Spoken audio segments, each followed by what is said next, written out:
understand life itself, he'll give us a comparison. Sometimes he'll compare it to rain and the growth of a plant. Other times he'll compare it to other things to give us. This is one of those ayat. But what's interesting about this ayah is Allah did not compare life to something. He almost made it equal to something. This is, in the Arabic language, this is called at-tashbih al-baligh. And what that is in simple language is, you see an athlete and you say, this guy is like a lion. He's like a lion on the playground. But you use the word like, right? So when someone's listening to you, they can tell you're making a comparison. But if you want to go really far in your comparison, you just say, this guy is a lion.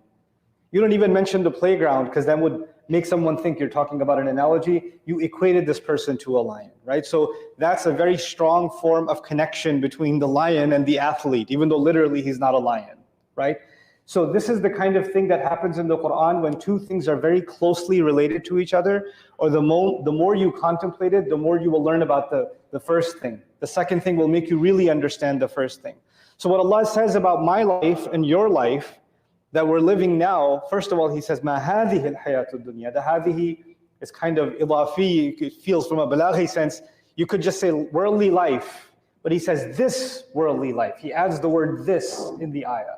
And the idea of that is at-taqreeb, what scholars of language call it taqreeb, meaning I want you to notice everything about this life of yours that you're experiencing, this day, this year, this decade, this experience, these people that are in your life, this work that you do, this business that you do, these friends that you have, this family that you have. Every part of this life is kind of being focused, a lens is being brought onto it, and it's being zoomed in on just with the word hadihi. So وَمَا هَذِهِ الْحَيَاةُ الدُّنْيَا, He says, this entire life, this worldly life, amounts to nothing more. It's all it is lahwun wa la'ib. It's just two things. And a rough translation of lahwun wa la'ib would be entertainment. Lahu can be translated as entertainment. You can also think of it as distraction. So two words you can think about with the word lahu. Allah is saying this life is nothing but entertainment or distraction. That's the first thing. And then He says, وَلَعِبْ, and a game, or a sport, or a match. Nowadays we call it a match, right? That's all it is. So in this ayah, Allah has made me think about entertainment, and He's made me think about distraction,